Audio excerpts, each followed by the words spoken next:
اعوذ باللہ السمیع العلیم من الشیطان الرجیم بسم اللہ الرحمن الرحیم وَلَقَدْ ذَرَأْنَا لِجَهَنَّمَ كَثِيرًا مِنَ الْجِنِّ وَالْإِنسِ لَهُمْ قُلُوبٌ لَا يَفْقَهُونَ بِهَا وَلَهُمْ أَعْيُنٌ لَا يُبْصِرُونَ بِهَا وَلَهُمْ آذَانٌ لَا يَسْمَعُونَ بِهَا أُولَئِكَ كَالْأَنْعَامِ بَلْ هُمْ أَضَلُّ أُولَئِكَ هُمُ الْغَافِلُونَ۔ محترم سامعین کرام، عزیزان گرامی قدر اور پردہ نشین خواتین، خطبہ مسنونہ کے بعد سورہ اعراف کی ایک آیت کریمہ آپ کے سامنے تلاوت کی گئی۔ اس آیت میں رب العزت نے بیان فرمایا کہ ہم نے جہنم کے لیے بہت سارے جناتوں اور انسانوں کو پیدا کیا ہے، اور ان لوگوں کی صفات یہ ہیں کہ لہم قلوب لا یفقہون بہا، کہ ان کے پاس دل ہے لیکن وہ اس سے سمجھتے نہیں ہیں، اس سے سوچنے اور غور و فکر کرنے کا کام نہیں لیتے۔ وَلَهُمْ أَعْيُنٌ لَا يُبْصِرُونَ بِهَا، ان کے پاس آنکھیں ہیں لیکن ان آنکھوں سے وہ چیزیں نہیں دیکھ پاتے جو انہیں دیکھنا چاہیے۔ وَلَهُمْ آذَانٌ لَا يَسْمَعُونَ بِهَا، ان کے پاس کان ہیں لیکن وہ اس سے سنتے نہیں ہیں، حق کی باتیں ان کے کانوں میں داخل نہیں ہوتی۔ اولئک کالانعام، اور ان کی حالت ایسی ہے جیسے چوپایوں کی ہو، جانوروں کی ہو، بل ہم اضل، بلکہ ان کی حالت تو ان جانوروں سے بھی گئی گزری ہے، اس سے بھی زیادہ یہ گمراہ ہے۔ اولئک هم الغافلون، اور یہ غافل لوگ ہوتے ہیں۔ اللہ رب العالمین نے اس آیت کریمہ کے اندر جہنمی لوگوں کا تذکرہ کیا اور ان کی صفات بیان فرمائی، جن میں سے ایک صفت بیان کی کہ ان کے پاس دل ہوتے ہوئے بھی وہ اس دل کا صحیح استعمال نہیں کر پاتے، وہ اس سے غور و فکر کا معاملہ جو کرنا چاہیے وہ نہیں کر پاتے، ان کے دل اس قابل نہیں ہوتے ہیں کہ وہ حق اور باطل کے درمیان فیصلہ کر سکیں۔ محترم سامعین، ہماری آپ کی زندگی میں چاہے وہ جسمانی لحاظ سے ہو یا روحانی لحاظ سے ہو، ہمارے دل کی بڑی اہمیت ہوا کرتی ہے۔ ہماری زندگی بڑی حد تک ہمارے دل پر منحصر ہوتی ہے، دنیاوی اعتبار سے بھی، شرعی اعتبار سے بھی، جسمانی اعتبار سے بھی، روحانی اعتبار سے بھی ہماری زندگی جو ہے ہمارے دل پر منحصر ہوا کرتی ہے۔ اسی لیے اگر ہم میڈیکل سائنس کی طرف جائیں تو وہاں بھی ہماری زندگی میں دل کی بڑی اہمیت، شرعی نقطہ نظر سے دیکھیں تو وہاں بھی دل کی بڑی اہمیت بیان کی گئی۔ کتاب و سنت کا مطالعہ کریں، قرآن کریم کا مطالعہ کریں، حدیثوں کا مطالعہ کریں، جا بجا آپ کو یہ چیز نظر آتی ہے کہ اللہ اس کے رسول صلی اللہ علیہ وسلم نے لوگوں کو بار بار تلقین کی ہے، بار بار انہیں سمجھایا اور تعلیم دی ہے کہ اپنے دل کا خیال رکھا کرو، اپنے دل کا جائزہ لو کہ تمہارے دل کے اندر جو کیفیات پیدا ہو رہی ہیں، تمہارے دل کے اندر جو تبدیلیاں آ رہی ہیں، تمہارے دل کے اندر جو آفتیں پیدا ہوتی ہیں، تمہارے دل پر جو مصیبتیں نازل ہوتی ہیں، اس پر تمہاری گہری نظر ہونی چاہیے۔ آپ جائزہ لیتے رہیں، ہمیشہ دیکھتے رہیں، محاسبہ کرتے رہیں کہ آپ کے دل کی حالت کیا ہے، کیونکہ یہ دل اگر درست ہے تو پھر انسان صحیح سمت میں جا رہا ہوتا ہے، لیکن اگر یہ دل بگڑ جائے، اس کے اندر سختی آ جائے، اس کے اندر مردگی آ جائے، وہ دل مردہ ہو جائے، تو پھر انسان گمراہی کے راستے پر نکل پڑتا ہے اور بے شمار برائیوں کے اندر مبتلا ہو جاتا ہے۔ اسی لیے بار بار قرآن و حدیث کے اندر ہمیں یہ تعلیم دی جاتی ہے کہ اپنے دل کا خیال رکھو، اس کی اصلاح کرتے رہو، اس کا جائزہ لیتے رہو، اس کا محاسبہ کرتے رہو۔ دل کے اندر جو بیماریاں آتی ہیں، جو پریشانیاں آتی ہیں، ان میں سے ایک بہت بڑی پریشانی ہے دل کا سخت ہو جانا، دل کے اندر سختی آ جانا، اور اسی کے سلسلے میں کچھ چیزیں آپ کے سامنے آج ذکر کی جائیں گی۔ محترم سامعین کرام، دل کی سختی ایک ایسی بیماری ہے، ایک ایسا روگ ہے کہ اگر کوئی بھی انسان اس بیماری میں مبتلا ہو جاتا ہے تو اللہ رب العالمین کی جانب سے وعید کا شکار ہوتا ہے۔ اللہ رب العالمین نے ایسے لوگوں کو کہ جن کے دل سخت ہو گئے ہیں، وہ نصیحتوں کو حاصل نہیں کیا کرتے، اللہ رب العالمین نے انہیں وعید سناتے ہوئے کہا فَوَيْلٌ لِّلْقَاسِيَةِ قُلُوبُهُم مِّن ذِكْرِ اللَّهِ، کہ ان لوگوں کے لیے ویل ہے، تباہی اور بربادی ہے، ہلاکت ہے ان لوگوں کے لیے کہ جن کے سامنے اللہ رب العالمین کا ذکر کیا جائے، اللہ رب العالمین کی باتیں بیان کی جائیں، انہیں نصیحت کی جائے، لیکن اس نصیحت سے، اس ذکر سے وہ کوئی اثر قبول نہ کرتے ہوں، ایسے ہی لوگوں کے لیے ہلاکت اور بربادی۔ اسی طرح قرآن کریم ہمیں یہ بھی بتلاتا ہے کہ جو گزشتہ قومیں تھیں، ہم سے پہلے جو قومیں گزری ہیں، چاہے یہود ہوں چاہے نصارہ ہوں، ان کے ہاں جو ایک بیماری موجود تھی اجتماعی طور پر، ان بیماریوں میں سے ایک بیماری تھی ان کا دل کا سخت ہونا۔ ان کے دل اس قدر سخت ہو گئے تھے کہ اللہ رب العالمین کی جانب سے بار بار نصیحتوں کے آنے کے باوجود، بار بار بہت ساری نشانیاں دیکھنے کے باوجود، بہت ساری مصیبتیں ان پر آنے کے باوجود، طرح طرح سے اللہ رب العالمین نے انہیں آزمائشوں میں بھی ڈالا، لیکن ان تمام کے باوجود انہوں نے عبرت حاصل نہیں کیا اور بری طریقے سے گمراہیوں میں مبتلا رہے اور اللہ رب العالمین کی نافرمانیوں میں مبتلا رہے۔ اللہ رب العالمین نے اسی چیز سے متنبہ کرتے ہوئے ایمان والوں کو سے کہا، الم یأن للذین آمنوا ان تخشع قلوبهم لذکر اللہ وما نزل من الحق ولا يكونوا كالذین اوتوا الكتاب من قبل فطال علیہم الامد فقست قلوبهم، کہ کیا مومنوں کے لیے اب تک وہ وقت نہیں آیا کہ ان کے دل اللہ رب العالمین کے ذکر سے خوف زدہ ہو جائے؟ کیا ابھی بھی مومنوں کے یہاں وہ گھڑی نہیں آئی کہ اللہ رب العالمین کے احکامات کو سن کر کے، اللہ رب العالمین کی باتوں کو سن کر کے ان کے دل کے اندر خوف پیدا ہو جائے؟ رب العالمین کی جانب سے جو وحی نازل ہوتی ہے اسے سن کر کے ان کے دل لرز جائیں؟ کیا ابھی بھی یہ وقت نہیں آیا؟ وَلَا يَكُونُوا كَالَّذِينَ أُوتُوا الْكِتَابَ مِنْ قَبْلِ، اور کہا کہ ایمان والوں کو چاہیے کہ وہ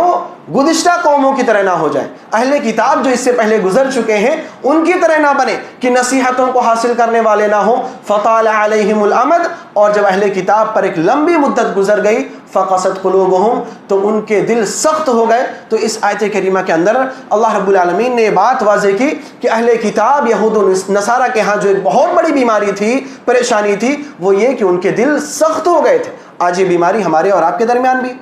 ہم میں سے بھی بہت سے لوگ ایسے ہیں جو اس بیماری کے شکار ہیں، بلکہ اکثریت اس بیماری کے شکار ہے کہ کتنی بھی نصیحتیں آپ کر لیں، کتنی بھی باتیں انہیں سمجھا لیں، کتنی بھی طریقے سے الگ الگ طریقے سے لا کر کے انہیں بتلایا جائے، سمجھایا جائے، لیکن اس سے نصیحت حاصل کرنے کی کوشش ہرگز نہیں کرتے، یا ان کے دل و دماغ میں وہ بات داخل ہی نہیں ہوتی، کیونکہ ان کے دل سخت ہو چکے ہیں۔ یہ اللہ رب العالمین کی طرف سے بہت بڑا عذاب ہے انسانوں کے لیے کہ اگر انسان کا دل سخت ہو جائے۔ ہمارا اور آپ کا دل جب سخت ہوتا ہے، اس بیماری میں مبتلا ہوتا ہے، تو اس کی علامتیں کیا ہیں؟ کیسے ہمیں پتہ چلے کہ ہمارا دل سخت ہو گیا ہے؟ دنیاوی اعتبار سے اگر ہم دیکھیں بہت ساری نشانیاں ہوتی ہیں۔ اگر ہمیں کوئی بیماری ہو جائے تو اس کی کچھ علامتیں ہوتی ہیں، کچھ سمٹمز ہوتے ہیں جس سے پتہ چلتا ہے کہ ہمیں بیماری ہوئی ہے۔ ایسے ہی شرعی نقطہ نظر سے بھی کچھ علامتیں ہیں، کچھ نشانیاں ہیں جس سے ہم اور آپ اندازہ لگا سکتے ہیں کہ ہمارا دل بیمار ہے، ہمارا دل سختی کا شکار ہو گیا۔ وہ علامتیں کیا ہیں؟ بہت ساری علامتیں قرآن و حدیث کے اندر بیان کی گئیں، جن میں سے کچھ آپ کے سامنے ذکر کرتے چلیں کہ اس کی علامت یہ ہے کہ آپ عبادت کے لیے آئیں، عبادت کریں، لیکن عبادت میں آپ کو لذت محسوس نہ ہوتی ہو۔ آپ مسجدوں کے اندر نماز کے لیے آئیں، نماز بھی پڑھ لیں، لیکن نماز میں آپ کا دل نہ لگتا ہو۔ قرآن کریم کی تلاوت کریں، قرآن سنیں، لیکن اس میں قرآن پڑھنے کا آپ کا دل نہ کرے، اسے سننے کا دل نہ کرے، سنیں بھی تو بہت جلدی اس سے اکتا جائیں۔ یہ وہ چیزیں ہیں، وہ علامتیں ہیں جو انسان کے اندر اگر پائی جاتی ہیں تو انسان کو سمجھ لینا چاہیے کہ انسان کا دل اب مردہ ہونے لگا ہے، انسان کا دل اب سخت ہونے لگا ہے، اسے بہت جلدی اپنے دل کا علاج کرنے کی ضرورت ہے۔ بہت ساری علامتیں ایسی کہ انسان اگر کسی پریشان حال انسان کو دیکھ لے تو اس کی پریشانی دیکھ کر کے وہ پریشان نہ ہوتا ہو، کسی مصیبت زدہ کو دیکھ کر کے اس پر اسے رحم نہ آتا ہو، کسی یتیم کسی بیوہ کو دیکھ کر کے اس پر اسے ترس نہ آتا ہو، مصیبت میں پھنسے ہوئے لوگوں کو دیکھ کر کے اس کے دل میں تکلیف محسوس نہ ہوتی ہو، واضح و نصیحت اس کے سامنے بیان کی جائے، اسے سمجھایا جائے، اسے وہ سمجھ نہ پاتا ہو۔ یہ تمام علامتیں ہیں۔ اگر ہم اور آپ ان چیزوں کو اپنی زندگی میں پائیں، ہم دیکھیں کہ ہمارے ساتھ یہ معاملات ہو رہے ہیں، ہم دیکھیں کہ یہ چیزیں ہمارے ساتھ ہو رہی ہیں، تو ہمیں سمجھ لینا چاہیے کہ اب ہمارا دل مردہ ہو چکا ہے۔ اب جتنی جلدی ممکن ہو سکے اپنے دل کا علاج ہمیں کرنا شروع کر دینا چاہیے، ورنہ ہم اگر یوں ہی بے راہ روی کی زندگی گزارتے رہے، اپنے دل کی طرف توجہ نہیں دیا، اس کی اصلاح کی طرف توجہ نہیں دیا، تو پھر ہم گمراہی کے شکار ہوں گے، اور ہم جانتے ہیں کہ اگر گمراہی کے شکار ہوئے تو پھر ہمارا ٹھکانہ جہنم کے سوا کچھ اور نہیں ہو سکتا ہے۔ اس کے اسباب کیا ہے؟ کن وجوہات کی بنا پر ہمارا دل سخت ہو جاتا ہے، سختی کا شکار ہوتا ہے؟ بہت ساری وجوہات ہیں، جن میں سب سے پہلی وجہ گناہ کرنا، معصیت کرنا، رب العالمین کی نافرمانی کرنا۔ یقیناً ہم بشر ہیں، بشری تقاضا ہے، ہم سے غلطیاں ہوتی، گناہ ہر کسی سے ہو جاتا ہے، ہر کسی سے غلطی ہو جاتی، لیکن غلطی کرنے کے بعد، گناہ کرنے کے بعد اگر انسان توبہ کر لے، استغفار کر لے، بہت اچھی چیز ہے، تمام معاملات ختم۔ لیکن اگر انسان کا کردار ایسا ہے، اس کا معاملہ ایسا ہے کہ انسان گناہ پہ گناہ کیے جا رہا ہے، گناہوں میں ڈوبا ہوا ہے، صبح و شام گناہ کرتا ہے، اس کی مجلسیں گناہوں والی ہوا کرتی ہیں، اس کی صحبتیں جو ہیں گناہوں والی ہیں، اس کی دوستیاں گناہوں والی ہیں، دن میں بھی گناہ کرتا ہے، راتوں میں بھی گناہ کرتا ہے، الغرض گناہوں میں ڈوبا ہے، لیکن اسے توبہ کی توفیق نہیں، استغفار کی توفیق نہیں، تو پھر یہ معاملہ بگڑتا ہوا جاتا ہے اور پھر انسان کا دل دھیرے دھیرے سخت ہو جاتا ہے۔ اللہ رب العالمین نے قرآن کریم کے اندر اسی سلسلے میں فرمایا کہ کلا بل ران علی قلوبہم ما کانوا یکسبون، کہ ان کے دل ان کے گناہوں کی وجہ سے، ان کے کرتوتوں کی وجہ سے زنگ آلود ہو گئے۔ ان کے گناہوں نے ان کے دلوں کو زنگ آلود کر دیا ہے، زنگ لگ گئے ان کے دلوں کے اندر، یعنی ان کے دل اب مردہ ہو چکے ہیں۔ نبی کریم صلی اللہ علیہ وسلم کی اسی سلسلے میں حدیث ہے، آپ صلی اللہ علیہ وسلم نے فرمایا کہ جب کوئی انسان گناہ کرتا ہے تو اس کے دل پر ایک سیاہ دھبا پڑ جاتا ہے، اگر وہ توبہ کر لے، معافی مانگ لے تو وہ دھبا ختم ہو جاتا ہے، لیکن اگر وہ توبہ نہیں کرتا، مسلسل گناہ کیے جاتا ہے، مسلسل گناہ کرتا رہتا ہے، تو پھر دھیرے دھیرے اس کا دل سیاہ ہو جاتا ہے، کالا پڑ جاتا ہے، اور پھر جب انسان کا دل سیاہ ہو جائے تو مردگی کا شکار ہو جاتا ہے، مردہ ہو جاتا ہے، انسان کا دل سخت ہو جاتا ہے، پھر چاہے اسے آپ کتنا بھی سمجھا لیں، کتنی بھی نصیحت کر لیں، اسے کوئی فرق نہیں پڑنے والا۔ اسی لیے گناہوں سے اپنے آپ کو بچائیں۔ سب سے پہلی چیز جو سبب ہے، گناہ ہمارے دلوں کو سخت کرتا ہے، اس لیے گناہوں سے اپنے آپ کو دور رکھیں۔ دوسری چیز جو ہمارے دلوں کے سختی کا سبب بنتی ہے کہ ہم اور آپ اللہ رب العالمین سے جو وعدے کرتے ہیں ان وعدوں کو نہ نبھانا۔ ہم اور آپ اللہ رب العالمین سے بہت سارے وعدے کرتے ہیں۔ ایک تو ہم نے اللہ رب العالمین سے وعدہ کر رکھا ہے اس کی عبادت کا،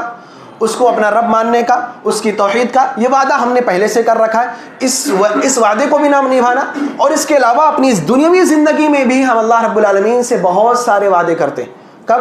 جب ہم اللہ رب العالمین سے دعا مانگتے ہیں، ہم مصیبت میں ہوں، پریشانی میں ہوں، مشکلات میں ہوں، بیماری میں ہوں، ہم جب دعا مانگتے ہیں تو اللہ رب العالمین سے بہت بڑے بڑے وعدے کرتے ہیں کہ اللہ اس بیماری سے نجات دے دے، میں فلاں کام کروں گا، اللہ مجھے اس پریشانی سے نجات دے دے، میں تیرا اطاعت گزار بن جاؤں گا، اللہ اس بیماری سے نجات دے دے، میں تمام تر نیکیاں کروں گا۔ ہم اور آپ جانتے ہیں اپنی دعاؤں کا ہم اگر جائزہ لیں تو ہم بہت بڑے بڑے وعدے اللہ رب العالمین سے کرتے ہیں دعاؤں کے درمیان، لیکن جب اس بیماری سے نجات پا جاتے ہیں، اس پریشانی سے باہر آ جاتے ہیں، تو پھر ان تمام وعدوں کو ہم بھلا دیتے ہیں۔ وہ عہد، وہ وعدہ جو اللہ سے ہم نے کیا ہوا تھا، ان تمام کو پیچھے چھوڑ کر کے ہم پھر سے اپنی بے رہروی کی زندگی گزارنے لگتے ہیں۔ یہ وعدہ خلافی جو اللہ رب العالمین سے ہم کرتے ہیں، اس کی وجہ سے بھی ہمارے دل سخت ہو جاتے ہیں۔ اللہ رب العالمین نے اہل کتاب کے سلسلے میں فرمایا فَبِمَا نَقْضِهِمْ مِيثَاقَهُمْ لَعَنَّاهُمْ وَجَعَلْنَا قُلُوبَهُمْ قَاسِيَةً، کہ اہل کتاب نے اللہ رب العالمین سے کیا ہوا وعدہ توڑ دیا، اللہ سے جو انہوں نے عہد کر رکھا تھا اس کو انہوں نے نہیں نبھایا۔ اللہ رب العالمین نے سزا کیا دی؟ لعناہم، اللہ کہتا ہے ہم نے ان پر لعنتیں برسائی اور ان کے دلوں کو ہم نے سخت کر دیا۔ تو دلوں کی سختی کا ایک سبب اللہ رب العالمین سے وعدہ نہ نبھانا۔ اللہ رب العالمین نے سورہ توبہ کے اندر اسی سلسلے میں ایک اور آیت بیان فرمائی وَمِنْهُمْ مَنْ عَاهَدَ اللَّهَ لَئِنْ آتَانَا مِنْ فَضْلِهِ لَنَصَّدَّقَنَّ وَلَنَكُونَنَّ مِنَ الصَّالِحِينَ فَلَمَّا آتَاهُمْ مِنْ فَضْلِهِ بَخِلُوا بِهِ وَتَوَلَّوْا وَهُمْ مُعْرِضُونَ فَأَعْقَبَهُمْ نِفَاقًا فِي قُلُوبِهِمْ إِلَى يَوْمِ يَلْقَوْنَهُ بِمَا أَخْلَفُوا اللَّهَ مَا وَعَدُوهُ وَبِمَا كَانُوا يُكْذِبُونَ۔ اللہ کہتا ہے کہ کچھ لوگ ایسے ہیں کہ جو غریب ہوتے ہیں، نادار ہوتے ہیں، ان کے پاس مال و دولت کی کمی ہوتی، اللہ سے دعا کرتے ہیں کہ لَئِنْ آتَانَا مِنْ فَضْلِهِ، اللہ رب العالمین اگر تمہیں مال و دولت سے نواز دے، رزق سے نواز دے، ہم امیر ہو جائیں، لَنَصَّدَّقَنَّ، تو اللہ رب العالمین ہم دل کھول کر صدقہ کریں گے۔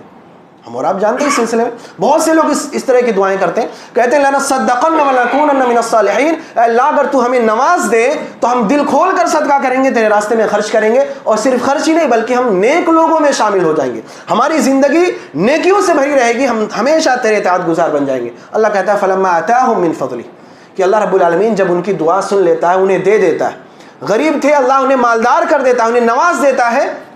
تو وہ تمام وعدوں کو بھول جاتے ہیں، تمام چیزوں کو بھول جاتے ہیں، بخالت کرنے لگتے ہیں، بخیلی سے زندگی گزارتے ہیں اور اپنے وعدے سے پھر جاتے ہیں۔ اللہ کہتا ہے کہ ہم انہیں کیسے عذاب دیتے ہیں؟ فَعَاقَبَهُمْ نِفَاقًا فِي قُلُوبِهِمْ، اللہ کہتا ہے سزا کے طور پر ہم ان کے دلوں میں نفاق ڈال دیتے ہیں، نفاق ڈال دیتے ہیں ان کے دلوں میں، اور یہ ہمیشہ کے لیے ان کے دلوں میں باقی رہتی ہے۔ فَعَاقَبَهُمْ نِفَاقًا فِي قُلُوبِهِمْ إِلَى يَوْمِ يَلْقَوْنَهُ، جس دن وہ اللہ رب العالمین سے ملاقات کرنے والے ہیں، یعنی قیامت کے دن، اس دن تک ان کے دلوں میں وہ نفاق باقی رہتی ہے۔ اللہ رب العالمین ان کے دلوں کو بیمار کر دیتا ہے، ان کے دل اب کسی کام کے نہیں رہتے، کچھ سوچنے سمجھنے کے لائق نہیں بچتے، بیمار ہو جاتے ہیں، پوری طرح سے ناکام ہو جاتے ہیں ایسے لوگوں کے دل۔ اللہ رب العالمین کہتا ہے کہ یہ تمام سزا کیوں؟ اللہ رب العالمین اس کی وجہ بیان فرماتا ہے کہ انہوں نے جو اللہ رب العالمین سے وعدہ کیا تھا، اس وعدے کو توڑنے کی وجہ سے، بما اخلف اللہ ما وعدوہ، اللہ رب العالمین سے جو انہوں نے وعدہ کیا تھا اس وعدے کی خلاف ورزی کی وجہ سے،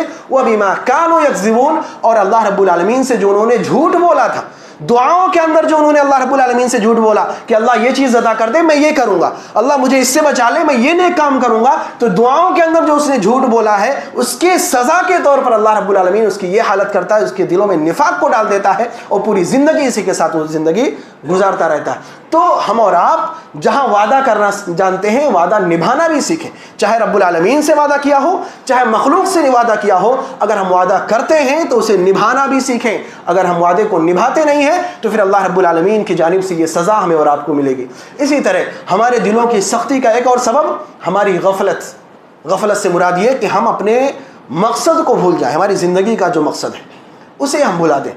ہم اور آپ اس دنیا میں کس مقصد کے تحت آئے ہیں، ہماری زندگی کس وجہ سے ہمیں دنیا میں کیوں بھیجا گیا ہے، اگر اس مقصد کو ہم بھلا دیتے ہیں، اس سے غافل ہو جاتے ہیں تو پھر ہمارے دل سخت کر دیے جاتے ہیں۔ انسان اگر اپنی آخرت کو بھول جائے، آخرت کا تصور اس کے باقی نہ رہے، اسے یہ نہ وہ یہ چیز بھول جائے کہ وہ اس دنیا کے اندر ہمیشہ نہیں رہنے والا، اسے مرنا ہے، اسے قبر میں جانا ہے، آخرت میں جا کر کے رب العالمین کے سامنے اسے حساب دینا ہے، اگر اس سے انسان غافل ہو جائے تو یہ بھی انسان کے دلوں کی سختی کی بہت بڑی وجہ ہے۔ اللہ رب العالمین فرماتا ہے اقترب للناس حسابهم وهم في غفلة معرضون ما يأتيهم من ذكر من ربهم محدث إلا استمعوه وهم يلعبون لاهية قلوبهم، کہ لوگوں کے حساب و کتاب کا وقت قریب آ چکا ہے، ان کے دن قریب آ گئے ہیں، ان کے حساب و کتاب کے، موت کا فرشتہ ان کے سر پر موجود ہے، قیامت دن بدن قریب آتی جا رہی ہے اور لوگوں کا معاملہ ہے کہ وہ غفلت میں پڑے ہوئے ہیں۔ ہونا تو یہ چاہیے کہ وہ چوکنا رہتے، ہوشیار رہتے، آخرت کی تیاری کرتے، لیکن وہم فی غفلت معرضون، وہ غفلت میں پڑے ہوئے ہیں۔ ما یأتیہم من ذکر من ربہم محدث، جب بھی ان کے پاس کوئی آیت آتی ہے، کوئی حدیث، کوئی وحی ان کے پاس آتی ہے تو اسے کھلواڑ میں لے لیتے ہیں، اسے غفلت کی حالت میں سنتے ہیں، اس پر غور نہیں کرتے۔ وجہ کیا ہے، مسئلہ کیا ہے؟ لاہیۃ قلوبہم، وجہ یہ ہے کہ ان کے دل غفلت میں پڑے ہوئے ہیں، غفلت کے شکار ہو گئے ہیں، انہیں یاد نہیں ہے کہ اس دنیا میں کس مقصد کی وجہ سے آئے ہیں، کس وجہ سے آئے ہیں، اور انہوں نے اپنے مقصد کو بھلا دیا، نتیجہ یہ ہے کہ ان کے دل سخت ہو گئے ہیں۔ تو ہمارے دلوں کی سختی کی وجہ ہماری غفلت بھی ہو سکتی ہے۔ اسی طرح اور بھی بہت سارے اسباب ہو سکتے ہیں، مثال کے طور پر اللہ رب العالمین ہمیں وقفے سے بہت ساری نشانیاں، بہت سارے معجزات دکھاتا رہتا ہے، بہت ساری ایسی چیزیں ہماری زندگی میں لاتا رہتا ہے اللہ رب العالمین کہ اس سے ہم عبرت حاصل کریں، جیسا گزشتہ قوموں میں نبی کریم صلی اللہ علیہ وسلم یا اس سے پہلے موسیٰ علیہ السلام اور بہت سارے انبیاء کرام کے قوموں کو اللہ رب العالمین نے بہت ساری نشانیاں دکھلائی۔ خاص کر کے موسیٰ علیہ السلام کی زندگی پڑھیں تو اہل کتاب کو اللہ رب العالمین نے کتنی ساری نشانیاں دکھائی، بے شمار نشانیاں، لیکن اس کے باوجود بھی وہ گمراہی کے شکار رہے، کوئی نصیحت حاصل نہیں کی۔ اللہ رب العالمین نے ان کے بارے میں کہا ثم قست قلوبکم من بعد ذلك فهي كالحجارة او اشد قسوة، کہ اہل کتاب تمہارے دل پتھروں سے بھی زیادہ سخت ہو گئے، پتھر تو کبھی کبھار پگھل بھی جائے، تمہارے دل نہیں پگھلتے۔ اللہ رب العالمین کہتا ہے وَإِنَّ مِنَ الْحِجَارَةِ لَمَا يَتَفَجَّرُ مِنْهُ الْأَنْهَارُ، کچھ پتھر ایسے ہیں کہ ان میں سے نہریں جاری ہو جاتی ہیں، کچھ پتھر ایسے ہیں جو پھٹ جاتے ہیں، ان کے درمیان سے پانی نکل آتا ہے، کچھ پتھر اللہ کے خوف سے اپنی جگہ سے کھسک جاتے ہیں، لیکن تمہارا معاملہ اس سے بھی زیادہ خطرناک ہے کہ تمہارے دل ان پتھروں سے بھی زیادہ سخت ہو گئے ہیں کہ کوئی بھی نصیحت تمہیں کام نہیں آ رہی، کوئی بھی نشانی تمہارے عبرت کے لیے، نصیحت کے لیے کارگر ثابت نہیں ہو رہی، تمہارے دل سخت ہو گئے۔ تو یہ بھی ایک بہت بڑی وجہ ہے کہ اللہ رب العالمین جو نشانیاں، جو عبرتیں ہمیں دیتا ہے، ہمیں دکھلاتا ہے، اس سے ہم نصیحت حاصل کرنے کی کوشش نہیں کرتے۔ تو یہ کچھ اسباب تھے جن کے بنا پر ہمارے دل سخت ہوتے ہیں۔ آئیے ایک علاج کی طرف بھی چلتے ہیں کہ کون سے ایسی چیزیں ہو سکتی ہیں جو ہمارے دلوں کا علاج کر سکیں، ہمارے دل کی سختی کو ختم کر سکیں۔ تو سب سے پہلی چیز جس سے ہمارے دل کی سختی ختم ہو سکتی ہے وہ یہ کہ اللہ رب العالمین کا کثرت سے ذکر کیا جائے، رب العالمین کے اذکار میں اپنے وقت کو لگایا جائے، ہماری زبان ہمیشہ ذکر سے تر رہے۔ اللہ اس کے رسول نے جو کلمات ہمیں سکھلائے ان کلمات کو ہم بار بار پڑھتے رہیں، سبحان اللہ، الحمدللہ، لا الہ الا اللہ، اللہ اکبر، اسی طرح لا حول ولا قوت الا باللہ، اور بھی بہت سارے کلمات اللہ اس کے رسول صلی اللہ علیہ وسلم نے ہمیں سکھلائے ہیں۔ تو ان اذکار کے ذریعہ ہم اپنے زبان کو ہمیشہ تر رکھیں، جتنا زیادہ ہم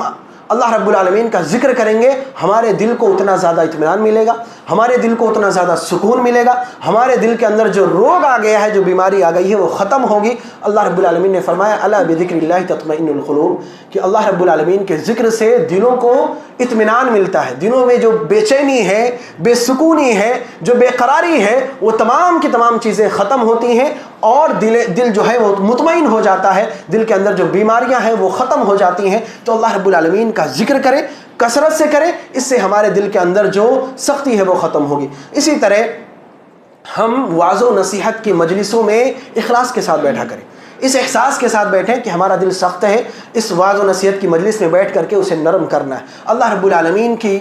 سے مدد کی امید لگا کر کے ایسی مجلسوں میں جایا کریں جہاں اللہ اس کے رسول کی باتیں بتلائی جاتی ہیں، جہاں علم کی باتیں بتائی جاتی ہیں، جہاں قرآن اور حدیث کی باتیں پیش کی جاتی ہیں، ایسی مجلسوں میں بیٹھا کریں، ایسی مجلسوں میں بیٹھ کر کے اللہ اس کے رسول کی باتیں سنیں، ایسی مجلسوں میں بیٹھ کر کے جہاں تذکرے ہوتے ہیں جنت اور جہنم کے، جہاں تذکرے ہوتے ہیں عذاب قبر کے اور مختلف قسم کے اللہ اس کے رسول کی باتیں بتلائی جاتی ہیں، ان مجلسوں میں زیادہ سے زیادہ وقت گزارا کریں، اس سے بھی آپ کا دل نرم ہوگا، آپ کے دل کے اندر کی سختی ختم ہوگی۔ اسی طرح ایک اور بہت بڑا علاج جو اس سلسلے میں بڑا کارگر ثابت ہوگا وہ یہ کہ ہم قبرستان جایا کریں، عبرت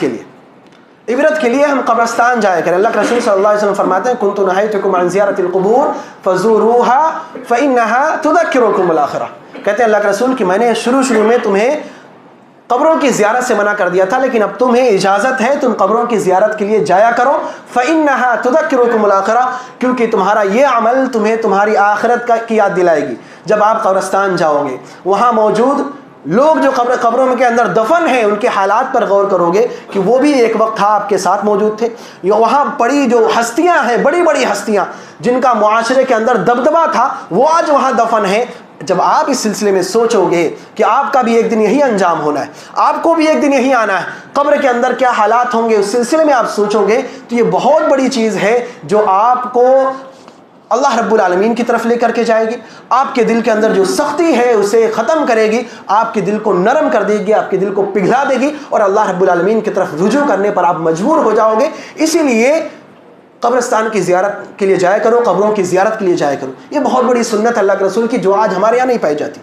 بہت سے لوگ عمل بھی کرتے ہیں تو بدعت کے طور پر کہ خاص دن پر جائیں گے، کوئی ایک دن خاص کر لیا ہے اس دن جا کر کے قبروں کی زیارت کریں گے، باقی پورا سال نہیں جائیں گے۔ یہ چیز نہیں ہونی چاہیے۔ آپ کو جب موقع ملے، جب آپ کو احساس ہو کہ آپ کا دل اب سختی کی طرف جانے لگا ہے تو جا کر کے زیارت کر کے آ جائیں، تاکہ آپ کو وہاں سے نصیحت مل سکے، آپ وہاں سے عبرت حاصل کر سکیں اور اللہ رب العالمین کی طرف لوٹ سکیں۔ اسی طرح اہل علم بیان کرتے ہیں کہ جس طرح قبرستان جانا، یہ وہاں کی زیارت کرنا یہ دلوں کو نرم کرتا ہے، ایسے ہی وہ انسان جو مرض الموت میں مبتلا ہو، جس کی جان نکل رہی ہو، روح قبض کی جا رہی ہو، اس منظر کو بھی کبھی کبھار آپ دیکھا کریں۔ جب آپ اس منظر کو دیکھیں گے تو یقیناً منظر بڑا بھیانک ہوتا ہے کہ انسان کے دل سے، انسان کے جسم سے جب روح نکالی جاتی ہے کتنی تکلیف ہوتی ہے انسان کو۔ انسان اگر وہ منظر دیکھے تو یہ منظر بھی انسان کے دل کو نرم کرنے کے لیے کافی ہوتا ہے، انسان سوچنے پر مجبور ہو جاتا ہے۔ اسی طرح اگر انسان کو کبھی موقع ملے تو ان جگہوں پر بھی جایا کریں، ان ہاسپٹل میں بھی چلے جایا کریں جہاں بہت بڑے بیماریوں کا علاج ہوتا ہے، مختلف قسم کے بیمار موجود ہوتے ہیں، وہاں جا کر کے انسان دیکھے کہ کتنی بڑی بڑی ہستیاں لاچار اور بے بس بستروں پر پڑی، معاشرے میں جن کا خوف ہے، جن سے لوگ بھاگتے ہیں دیکھ کر کے، وہ لاچار اور بے بس بستروں پر پڑے۔ وہاں سے بھی انسان کو اپنی حالت، اپنی کیفیت اور اپنی حیثیت سمجھ میں آئے گی، وہاں سے بھی انسان کے دل میں جو تکبر کی وجہ سے سختی آئی ہے اس کے اندر نرمی آئے گی۔ تو اس طرح کی بے شمار چیزیں، اور سب سے بڑی چیز کہ اللہ رب العالمین سے ہم دعا مانگتے رہیں، اللہ رب العالمین سے دعاؤں میں اپنے دل کی نرمی مانگیں، اللہ رب العالمین سے مدد طلب کریں۔ اللہ کے رسول صلی اللہ علیہ وسلم فرماتے ہیں القلوب بین اصبع الرحمن یقلبها کیف یشاء، کہ دل جو ہے اللہ رب العالمین کی انگلیوں کے درمیان ہوتا ہے، اللہ جیسے چاہتا ہے اس دل کو الٹتا پلٹتا رہتا ہے۔ لہذا اللہ رب العالمین سے دعائیں مانگا کریں، ثابت قدمی کی، اللہ رب العالمین کی اطاعت کی، دین پر چلنے کی، دل کے اندر جو روگ ہے، جو بیماریاں ہیں اس سے نجات پانے کی، اللہ رب العالمین سے دعائیں کیا کریں۔ اللہ کے رسول صلی اللہ علیہ وسلم کا معمول تھا، اکثر دعائیں کیا کرتے تھے، یا مقلب القلوب ثبت قلبی علی دینک، یا مقلب القلوب ثبت قلبی علی طاعتک، کہ اللہ رب العالمین میرے دل کو اپنے دین پر ثابت قدم رکھ، میرے دل کو اپنے اطاعت کے کاموں پر ثابت قدم رکھ۔ اس طرح کی دعائیں اللہ کے رسول صلی اللہ علیہ وسلم کیا کرتے تھے۔ اسی طرح اللہ کے رسول صلی اللہ علیہ وسلم اپنے دل کے اندر کی سختی کے سلسلے میں اس سے پناہ مانگتے ہوئے دعا کرتے تھے، اللہم انی اعوذ بک من قلب لا یخشع، اللہ رب العالمین میں تیری پناہ چاہتا ہوں ایسے دل سے کہ جس دل میں تیرا خوف نہ ہو، کہ جس دل میں تیرا ڈر نہ ہو، میں ایسے دل سے پناہ چاہتا ہوں۔ تو اس طرح کی بے شمار دعائیں اللہ کے رسول صلی اللہ علیہ وسلم سے ثابت ہیں، ان دعاؤں کا بھی اہتمام کریں۔ تو اس طرح اگر ہم رب العالمین سے مدد مانگ کر کے، اور جو دوسری چیزیں ہیں جن کے ذریعہ ہم اپنے دلوں کا علاج کر سکتے ہیں۔ اگر ہم ان کا اہتمام کریں گے تو یقیناً ہمارے دلوں کی سختی ختم ہوگی، اور اس سختی کو ختم کرنا بہت ضروری ہے، کیونکہ اگر ہمارے دلوں کی سختی ختم نہیں ہوتی، دل سخت رہتا ہے، دل مردہ رہتا ہے، تو یاد رکھیں یہ دل کسی کام کا نہیں ہوتا، نصیحت حاصل نہیں کر سکتا، یہ